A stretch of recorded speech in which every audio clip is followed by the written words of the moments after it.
আসসালামু আলাইকুম ভিউয়ার্স, আশা করি আপনারা সবাই ভালো আছেন। ভোলায় গ্যাস আছে এমন প্রতিবেদন প্রকাশ পায় 1952 সালে। এরপর 1969 সালে পর্যন্ত জরিপ করে শাহবাজপুর চিহ্নিত করা হয়। পাকিস্তানের Shell oil company contact 2DCC company জরিপ করে। বাংলাদেশ স্বাধীন হওয়ার পর 1974 থেকে 1975 সালে ফেজ 2 প্রকৃত জরিপ করা হয়। ফেজ ও 1977 সালে ফের জরিপ করে। এই জরিপের ভিত্তিতে 1994 সালে শাহবাজ শরীফ 1 গ্যাস ক্ষেত্র খনন করা হয়। গ্যাস আবিষ্কার করার পর 1995 সালে উত্তোলন গ্যাসে আগুনে প্রচার করা হয়। এরপর 27 বছর পরও কাজ বন্ধ ছিল। 27 বছর পর পরবর্তী সরকার নতুন উদ্যোগে ফেজ হিসাবে নতুন গ্যাস ক্ষেত্র খুঁজে বের করার প্রচেষ্টা শুরু করে। পরবর্তী সময়ে বাপেক্সের অধীনে 600 বর্গ কিলোমিটার এলাকা জুড়ে 3D জরিপ করে 2 আলাদা গ্যাস ক্ষেত্র চিহ্নিত করা হয়। 2014 সালে গ্যাস ক্ষেত্র আবিষ্কার করার পর ভোলার ভিতরে গ্যাসের মজুদ এবং গ্যাসের অনুসন্ধানের কেন্দ্র করে। বাংলাদেশকে আর পেছনের দিকে তাকাতে হয়নি। বাংলাদেশের তথ্য যেমনটা বলছে, এই ভোলার ভিতর বর্তমান উত্তোলনযোগ্য গ্যাসের আবিষ্কারের পরিমাণ 5.1 ট্রিলিয়ন ঘনফুট, যার বাজার মূল্য বাংলাদেশি টাকা হিসাব করলে তা হবে 6.5 লক্ষ কোটি টাকা। ভোলার ভিতরে শাহবাজপুর এবং ইলিশা রয়েছে। 2টি গ্যাস ক্ষেত্রে রয়েছে 2.42 ট্রিলিয়ন ঘনফুট গ্যাস। চরপেশনে একটি আলাদা গ্যাস কূপে 2.68 ট্রিলিয়ন ঘনফুট গ্যাসের মজুদ রয়েছে। সকলগুলোর বাজার মূল্য 6.5 লক্ষ কোটি টাকা। এই জিনিসটা অস্বীকার করার জায়গা নেই। বাংলাদেশে গ্যাসের অভাবে উৎপাদন শিল্প এবং বাংলাদেশে ভোক্তা শিল্পের যত বাড়িঘর রয়েছে একটা কঠিন সময় পার করছে। গরমের মৌসুমে পরিস্থিতি আরো খারাপ হতে পারে।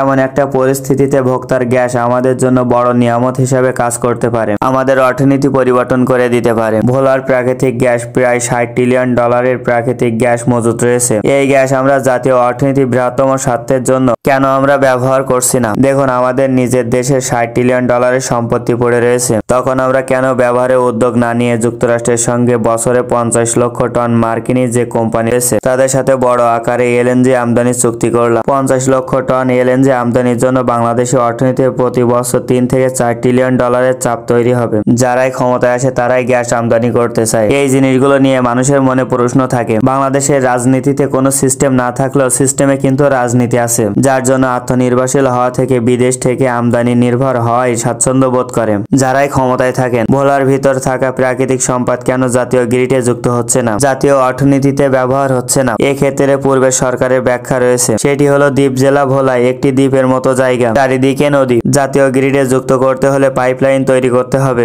যে পাইপলাইন তৈরি করা ব্যয়বহুল এবং করা সহজ নয়। এইখানে একটা বিষয় কিন্তু প্রশ্ন এসেই যায়, বাংলাদেশ থেকে যুক্তরাষ্ট্র এবং কাতার ও ওমান, সেখান থেকে তো কোনো পাইপলাইন নাই। তাহলে আমরা সেইখান থেকে কি করে গ্যাস আনছি? যদি বাংলাদেশের ভিতর থেকে গ্যাস আনতে না পারি, তাহলে ওমান ও কাতার বা যুক্তরাষ্ট্র থেকে আমরা কি করে গ্যাস আনবো? এই সকল কিছুর মূল বিষয় হলো এই প্রাকৃতিক গ্যাসটাকে এলএনজি সিস্টেমের মাধ্যমে তরলকৃত করে জাহাজের মাধ্যমে ভর্তি করে আনছি। এই প্রযুক্তি আমরা ভোলার ভিতর ব্যবহার করতে পারি। এইখানে আমাদের কোনো পাইপলাইন ব্যবহার করতে হবে না। রাশিয়া বহু আগে আমাদের এই প্রস্তাব দিয়েছিল। রাশিয়া কিন্তু ভোলাতে খুব খনন করে সাফল্য পেয়েছে। রাশিয়া আগে এই প্রস্তাব দিয়েছে পাইপলাইন তৈরি করা ব্যয়বহুল কাজ। আমরা ভাসমান এই জায়গায় এলএনজি প্রসেসিং সিস্টেম বসিয়ে দেই, যেটা গ্যাসকে এলএনজি তে রূপান্তর করে আর একটি জাহাজে দিয়ে দেবে। সেই জাহাজ আপনাদের এলএনজি টার্মিনালের কাছে সেইখানে নিয়ে যাবে। রাশিয়া প্রস্তাব দিয়েছিল, তবে সেটা ফিরিয়ে দেওয়া হয়েছিল।